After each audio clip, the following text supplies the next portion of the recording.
안녕하세요. 영어학습 포기자이면서 영어학습 부진하였던 박병태입니다. 제가 학습 부진하에서 외고 공부 달인으로 라는 제목으로 강의를 시작하였는데 오늘이 그 네 번째 시간입니다. 첫 시간에는 영어 공부를 잘하지 못해서 학교까지 그만두게 되었는데 그 후 막노동을 하던 중에 우연히 영어 회화 공부를 시작해서 단숨에 영어를 정복하였던 이야기를 하였습니다. 그리고 영어 듣기와 따라 말하기 덕분에 공무원이 되었던 이야기, 대학 졸업 자격 검정고시를 거쳐서 미국 국비 유학을 희망했었지만은 포기하고 러시아, 프랑스, 그리고 독일로 유학 목적지를 바꾼 이야기를 한 바 있습니다.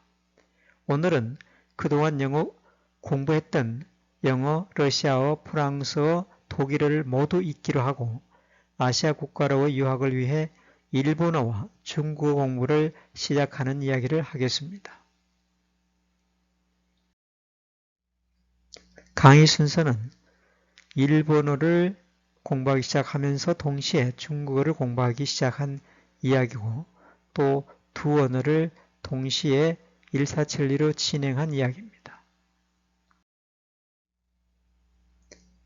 문법이 너무 복잡해서 결국은 독일어는 포기하고 일본, 중국으로 유학을 가겠다고 유학 목적지를 두 나라로 변경한 것입니다. 독일어 대신 일본어와 중국어 공부를 동시에 시작하게 된 거죠. 일본어 교재는 이거였습니다. 독학 일본어 첫걸음. 한글 한자 능력 덕분에 그나마도 일본어 공부는 일사천리로 진행이 됐습니다. 일본어 어순이 한국어와 매우 유사하죠. 일본어 한자 또한 우리와 거의 동일합니다. 따라서 일본어 언어 체계가 한국어와 유사하다 보니까 저는 일본어를 또 다른 한국어로 볼 수 있었습니다. 외국어 공부에 있어서 늘 저는 감각 개발 중심으로 5단계를 거쳐서 습득하는 과정을 선택했습니다. 습득 1단계는 일본어 문자 감각 개발하기입니다.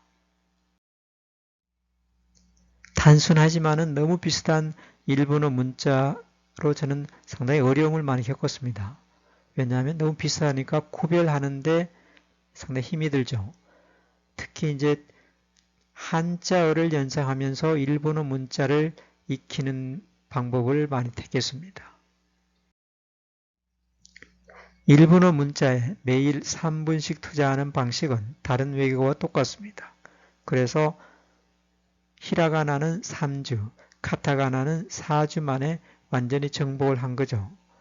그러니까 매일 3분씩 천천히 쓰기 시작해서 3주, 거의 21일 정도 만에 히라가나는 완전히 정복이 됐습니다. 그리고 그 다음에 매일 3분 정도 천천히 쓰는 걸로 해서 4주, 28일 정도 만에 카타카나도 완전히 정복이 됐습니다. 그 다음에는 습득 2단계로 일본어 발음 감각 개발하기입니다. 제가 일단은 일본 아니면 중국 두 나라 중에 한 나라로 국비학은 기필히 꼭 가겠노라는 결심을 하고 준비를 하다 보니까 실제로 항상 쫓기는 시간, 그러니까 중앙부처 공직자로서 사실은 개인 시간이 거의 없지만은 퇴근 이후 출근 때 듣기를 하거나 또 퇴근 이후에 와서 거의 일본어 공부에 몰입하는, 그리고 주말에도 거의 나가지 않고 일본어와 중국어 공부에 몰입하는 그런 방식으로 하다 보니까 실제 생각보다는 빠른 속도로 진행이 됐습니다.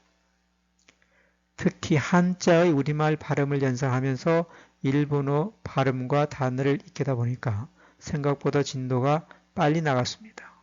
학생 하면은 학생, 학생, 학생, 학생, 각세 이렇게 되는 거죠. 그래서 각세, 교사는 교시, 교시 비슷하지 않습니까? 주부는 주후, 주후 거의 비슷하죠. 그리고 한국식 한자 발음은 두음 법칙 적용되기 전 발음을 항상 연상했습니다. 여행이라고 하면 여행이라고 두음 법칙 적용되기 전 발음을 연상하고 거기서 려꼬라는 일본어로 이렇게 쉽게 제 한자 발음이 일본어 한자 발음으로 연결될 수 있게 했죠.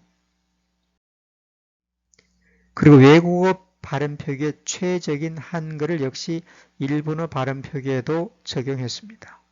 일본인 발음을 정확하게 여러 번 듣고 그 다음에 어느 정도 정확하게 들릴 쯤에 우리 한글로 표기를 했습니다. 한글로 일본 발음을 한글로 표기를 하고 그 밑에다가 일본어 단어를 써놓는 방식으로 해서 하는 거죠. 밑에 보시는 것처럼 조금이라는 단어로 스콧이라고 하면 여러분 듣고 스콧이라는 말이 어느 정도 한글로 표기할 수 있는 단계에 오면 한글로 발음을 적고 그 다음에 밑에 일본어 단어를 적습니다. 또 다행히 소리와 뜻이 동시에 통하는 영어와 일본어가 많았습니다. 영어 철자와 발음을 연상하면서 일본어 문자와 단어를 익히는데 상당히 도움이 됐었습니다.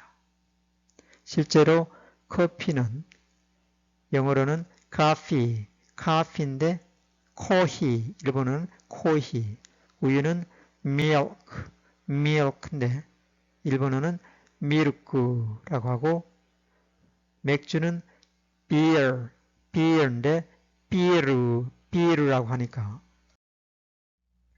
그리고 제가 놀라운 것은 실제로 일본어를 공부하면서 느낀 거지만은 실제로 일본어로 대체하기 어려운 영어는 영어 발음 그대로 표기한다. 이것은 어느 나라나 마찬가지입니다. 자국어로 대체하기 어려운 영어는 영어 발음 그대로 씁니다. 그런데 제가 놀랐던 것은 일본어로 표기할 수 있는 것도 영어 발음으로 그대로 적어놨다는 게 제가 놀랐습니다. 자, 이것은 일본어로 대체하기 어려운 영어를 그대로 영어로 쓰는 것은 이것은 뭐 어느 나라나 마찬가지입니다. 우리도 한국어로 대체하기 어려운 영어는 그냥 영어 발음을 쓰는 것처럼 그러죠. 말이죠.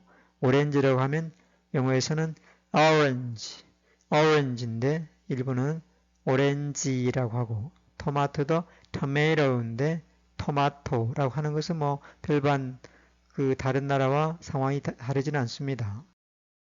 그런데 일본어로 대체 가능한 영어도 영어 발음으로 표기해서 사용한다는 겁니다. 그러다 보니까 저의 경우와 같이 영어 발음이 약간 능숙한 사람들은 일본어를 익히는데 한결 편하죠. 양배추 하면은 cabbage인데 일본어는 gyabet라고 하니까 앞치마는 apron인데 일본어는 apron이라고 하니까 사실 이것은 외래 표기를 훨씬 넘어서서 아예 웬만한 것은 영어 발음 그대로를 표기해서 일본인들이 영어에 대한 정복 의지를 저는 이렇게 엿볼 수 있었습니다. 영어를 정복해보겠다는 그런 욕심이 이런 언어 쪽에서도 이렇게 묻어나오는 거죠. 그리고 습득 3단계는 일본어 구성감각 개발입니다. 일본어 문장에 대한, 일본어 말에 대한 구성감각을 개발하는 건데 활용은 주로 기본 문장을 활용합니다. 그런데 중심은 한국어입니다. 한국어가 먼저 나오고 그 다음에 일본어가 나오는 거죠. 일본어 구성감각 개발하기에는 보시는 것처럼 다 의미 단위입니다. 그런데 일본어는 의미 단위를 잘못 나누면 뜻이 완전히 바뀌는 경우가 있어서 상당히 조심은 어쨌든 해야 됩니다. 그러나 뭐 그런 실수는 있을 수 있겠죠. 어쨌든 매일 아침 일어나서 무엇을 합니까? 하면 매일 아침 마야사 일어나서 오기 때 무엇을 나니요 합니까? 시마스까? 마야사 오기 때 나니요 시마스까? 마야사 오기 때 나니요 시마스까? 라고 하면은 아침밥을 먹고 나서 회사에 갑니다. 아침밥을 하면 아사고항오 먹고 나서 타베테까라 회사에 가이샤니 갑니다. 이끼마스. 아침밥을 먹고 나서 회사에 갑니다. 아사 고항오 타베테까라 가이샤니 이끼마스.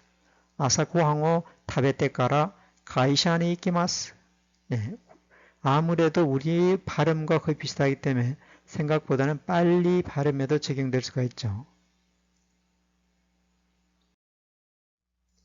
그 다음에 일본어로 듣고 한글로 받아쓰면서 일본어를 좀 더 저는 쉽게 익혔습니다. 아노히토와 타나카 상자 아리마센까? 아노히토와 타나카 상자 아리마센까? 이렇게 일본어로 듣고는 우리말로 발음을 적어보는 겁니다. 그리고 한국어 중심으로 단숨에 정복하는 일본어의 단계별 학습을 철저히 시켰습니다. 그러니까 1단계 하면은 친구를 만났습니다. 이때는 한국어를 떠올립니다. 2단계는 한국어인데 한국어를 이렇게 표기하면서 일본식 발음을 적는 거죠. 토모다치니 아이마시다. 토모다치니 아이마시다. 라고 3단계 오면은 발음과 글자를 다 일본어로 바꿔줍니다. 토모다치니 아이마시다. 토모다치니 아이마시다. 제4단계 오면은 한자를 넣습니다. 그러니까 토모다치가 우달이니까 재미가 있죠. 우달, 친구 정도로 가까운 사이에 이르다 이런 뜻이니까 이런 것 이런 뜻이니까 우달. 그 다음에 만나다는 뜻도 회를 만날 회자를 써서 이제 한자가 마지막으로 들어옵니다. 그래서 토모다치니 아이마시다. 토모다치니 아이마시다. 이렇게 되는 거죠. 그 다음에 습득 4단계에서는 일본어 표현 감각 개발하기입니다. 활용은 대체 문장을 쓰는 거죠. 항상 문장의 일부를 드러내고 바꾸어가면서 연습하는 대체 문장을 쓰고 중심은 역시 한국어가 되겠습니다. 일본어 표현 감각 개발하기에서 보시면 우동과 라면 중에 어느 쪽을 좋아합니까? 이렇게 하면 우동 또 라멘 또 도찌라가 스키 데스까? 우동 또 라멘 또 도찌라가 스키 데스까? 이렇게 아무래도 우리말과 어순이 같고 발음이 비슷하다 보니까 생각보다는 좀 빨리 들어오긴 합니다. 개와 고양이 중에 어느 쪽을 좋아합니까? 이누 또 네코 또 도찌라가 스키 데스까? 이누 또 네코 또 도찌라가 스키 데스까? 뭐 이렇게 발음이 약간 일본식보다 약간 좀 가깝지 않다 할지라도 일단 습득하는 데는 아무래도 일본어와 어순이 같고 또 한자를 비슷하게 쓰고 하니까 생각보다는 진도가 빨리 나갈 수도 있습니다. 팝콘을 먹으면서 영화를 봅니다. 하면 포프콘노 타베나가라 에가오 미마스. 포프콘노 타베나가라 에가오 미마스. 재미있죠? 그 다음에 전차를 타지 않았습니다. 덴샤니 노리마생 데시다. 덴샤니 노리마생 데시다. 버스를 타지 않았습니다. 바스니 노리마생 데시다. 바스니 노리마생 데시다. 택시를 타지 않았습니다. 딱시니 노리마생 데시다. 딱시니 노리마생 데시다. 사실은 일본어는 실제로 제가 이렇게 하면서 느낀 거는 발음도 거의 비슷하다는 느낌이 많이 들고 그 다음에 한자는 뜻이 거의 비슷하게 쓰이니까 또 다만 이제 발음이 전혀 한자식 발음, 일본식 발음과 이 한국식 발음이 다른 경우는 약간 좀 애를 먹습니다. 그 다음에 습득 5단계 1사천리로 오는 거죠. 일본어는. 일본어 실전 감각 개발학입니다. 활용은 회화 문장을 쓰고 중심은 이제 일본어입니다. 그 전까지는 항상 한국어가 중심이 돼서 일본어를 떠올리는 방식이죠. 일본어 실전 감각 개발하기도 생각보다는 그렇게 어렵지는 않습니다. 물론 쉬운 문장을 하면 그렇죠. 자, A가 묻습니다. 오늘 아침 몇 시에 일어났습니까? 케사 난지니 오키마시다까? 케사 난지니 오키마시다까? 하니까 B가 말합니다. 8시에 일어났습니다. 8時に 오케마시다. 8時に 오케마시다. 하니까 A가 어제 늦게 주무셨습니까? 키노 어소쿠 네마시다까? 키노 어소쿠 네마시다까? 하니까 B가 네, 실은 밤늦게까지 보고서를 썼습니다. 하이, 지치와 요로 소쿠마데 레포토 가게마시다. 하이, 지치와 요로 오소쿠마데 레포토 가게마시다. 하니까 그랬습니까? 잠시 쉬는 게 어떨까요? そうですか? 少し休みましょうか? そうですか? 少し休みましょうか? 일본어는 발음과 어순이 거의 비슷하니까 생각보다는 빨리 적응을 할 수 있습니다. 자, 저는 특히나 일본 아니면 중국 두 나라 중에 한 나라로 유학을 가겠다고 결심한 사람이니까 다른 어떤 사람보다 더 동기부여가 확실히 되어 있고 동기부여가 확실하다 보니까 보다 집중적으로 일본어 공부를 하게 된 거죠. 그리고 독일어를 포기하는 대신 일본어와 동시에 또 시작한 것이 중국어 공부입니다. 최근 이걸 샀습니다. 독학 중국어 첫걸음. 이 또한 중국어 또한 한글 한자 능력 덕분에 중국어 공부도 일사천리로 진행이 됐습니다. 중국어 어감이 한국어와 매우 유사하죠. 그리고 중국어 어휘도 한자어와 매우 유사합니다. 그러다 보니까 결국은 중국어 언어 체계가 한국어와 유사하다는 느낌이 들었고 중국어가 또 다른 한국어구나 하는 생각이 들었습니다.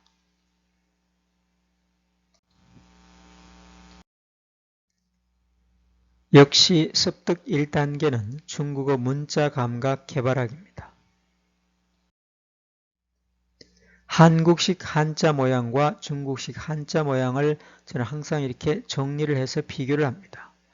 그러니까 기존에 있는 책들을 구입한다 할지라도 저는 거의 재편집을 합니다. 재편집을 해서 제 취향에 가장 적절하게 다시 편집을 한 뒤에 공부를 하기 시작하니까 훨씬 더 능률적으로 할 수 있고 진도도 빨리 나갈 수 있습니다. 여기 보시는 것처럼 일단 간자체를 제대로 구분하기 위해서 이렇게 쇠금자가 이렇게 변해서 저렇게 쓰이는구나 이런 것을 제가 직접 모아서 편집을 합니다. 여기서 보시는 것처럼 먹을 식자가 이렇게 간자체로 표현해서 이렇게 쓰이는구나 하는 것을 눈에 쉽게 익힐 수 있게 항상 재편집을 해서 책을 거의 만들다시피 하는 거죠. 말씀 문자도 이렇게 변했구나 하니까 쉽게 이렇게 그 눈에 들어오게 되고 또 눈에 익숙해지게 되는 겁니다. 그리고 습득 2단계에서는 중국어 발음 감각 개발하기입니다. 그러니까 중국어를 공부해서 중국으로 간다, 유학을 간다라는 이런 느낌으로 공부를 하니까 실제로 집중을 하는 데는 상당히 효과적이었습니다.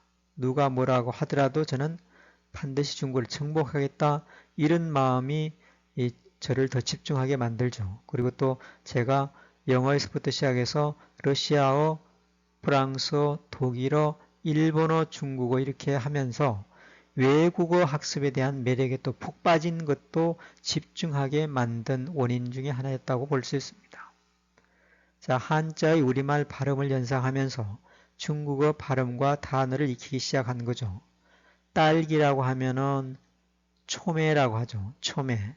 풀에 달린 열매 이런 뜻이죠. 초매. 그러면 중국식으로 하면 차오메이, 차오메이 이렇게 하고 포도 하면 포다오, 포다오 37세 하면 산시치스이, 산시치스이 뭐 한국어와 비슷하죠. 그리고 일본어를 공부할 때와 마찬가지로 한국식 한자 발음은 항상 두음 법칙이 적용되기 전 발음을 연상해서 공부를 했습니다. 여행이라고 하면 dear you 해서 Rio, Rio로 연상이 쉽게 할 수 있게 두음 법칙 적용되기 전 발음을 항상 떠올렸습니다. 그리고 외국어 발음 표기의 최적인 한글로 중국어 발음 표기를 하는 것은 역시 다른 외국어와 다르지 않았습니다. 저는 영어에서부터 시작해서 중국어를 공부할 때까지도 항상 발음 표기는 우리 한글로 했습니다. 중국인의 발음을 여러분 듣고 분명히 들려올 시점에 한글로 중국 발음을 표기를 해주고 그 밑에다가 중국어 단어를 적어서 같이 비교하면서 익히는 방식이죠. 학교라고 하면은 学校, 学校 이렇게 해서 학교, 학이라는 게 学, 그 다음에 교는 校, 이 교가 어떤 교자에 있냐에 따라서 발음이 좀 다르긴 하지만 어쨌든 이렇게 반드시 한글로 발음을 적었습니다. 그리고 한국식 한자 발음과 중국식 한자 발음을 늘 비교하는 거죠.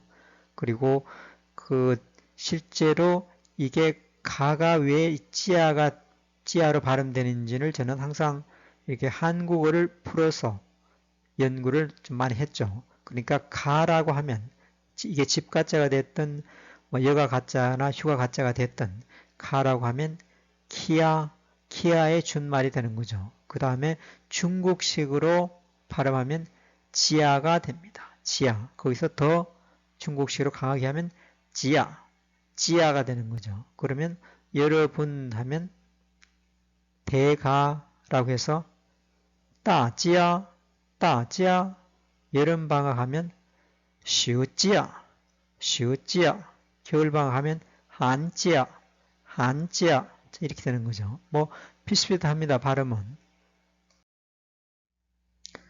마찬가지로 행이라고 하면은 하잉의 준말이죠. 하잉을 약간 중국식으로 읽으면 사잉이 되죠.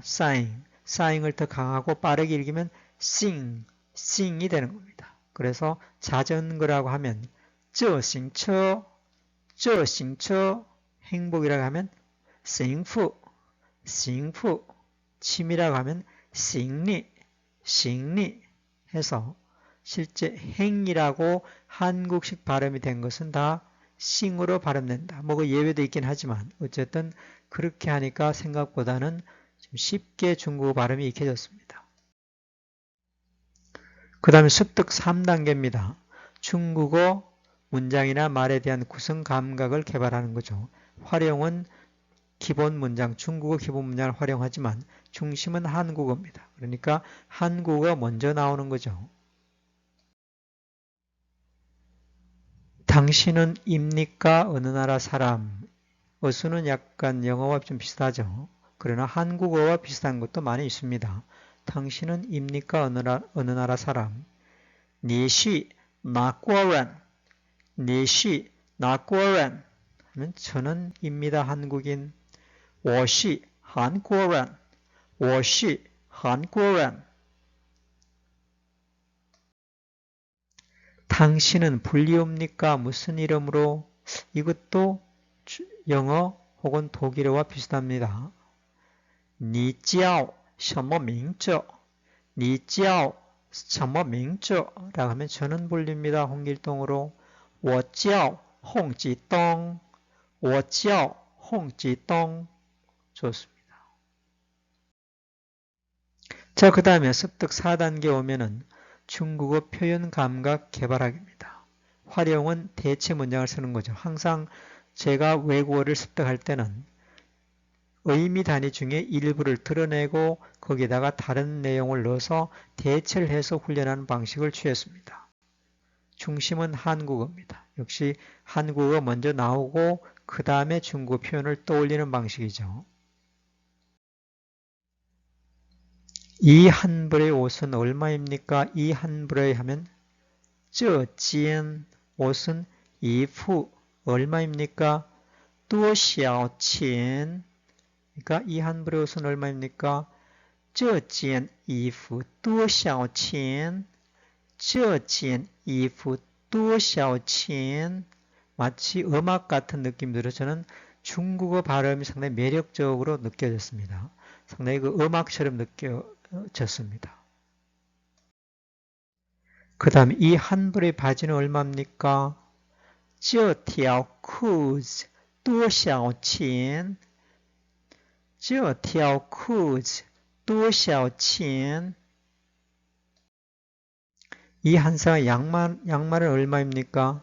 这双袜子多少钱这双袜子多少钱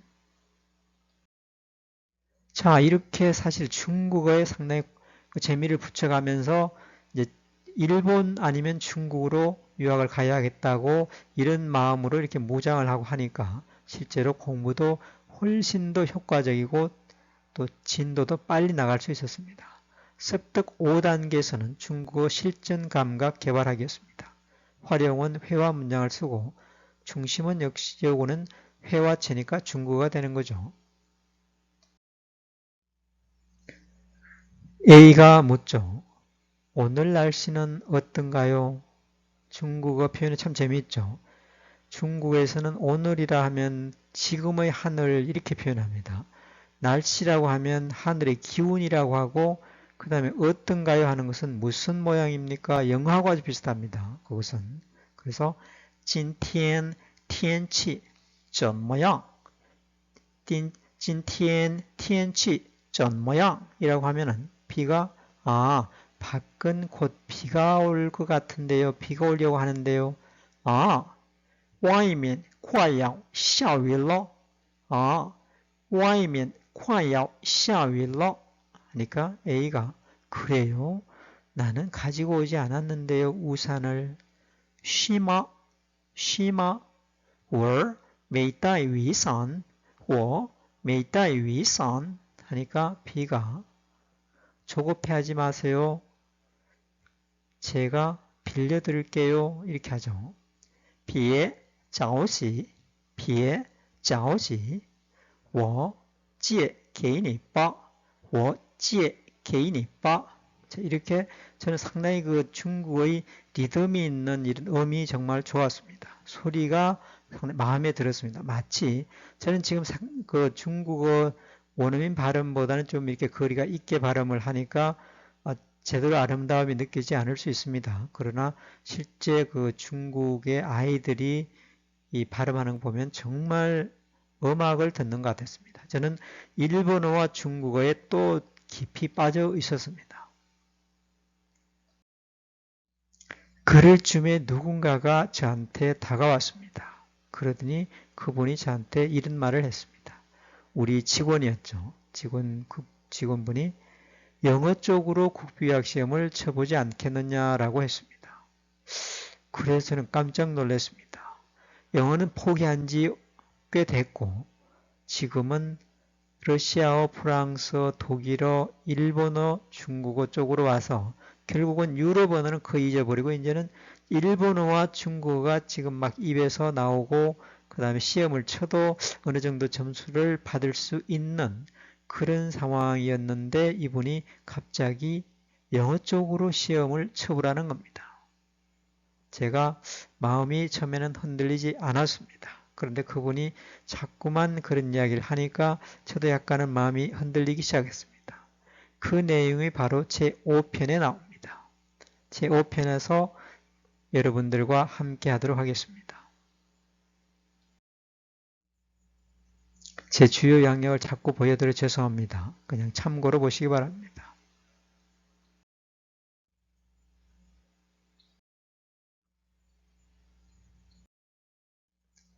자, 지난번 시간에는 프랑스와 독일을 정복하는 과정을 보여드렸습니다만은 그 또한 유학을 가겠다는 거의 몸부림 속에서 열심히 집중적으로 하다 보니까 두 개 언어도 단숨에 정복을 했습니다만은 결국은 표현할 때 독일어 문법을 틀리지 않고 과연 대학원 생활을 할 수 있을 정도의 품위 있는 표현을 할 수 있을까라고 생각하다가 할 수 없다고 판단하고 포기를 했었는데 그 독일어 문법을 여러분께 설명을 드리면서 독일어는 하지 말라는 메시지를 전하려다 보니까 40분이 넘는 강의를 하고 말았습니다. 오늘은 그나마 30분이 안 된 상태에서 마치게 돼서 상당히 다행이라고 생각합니다.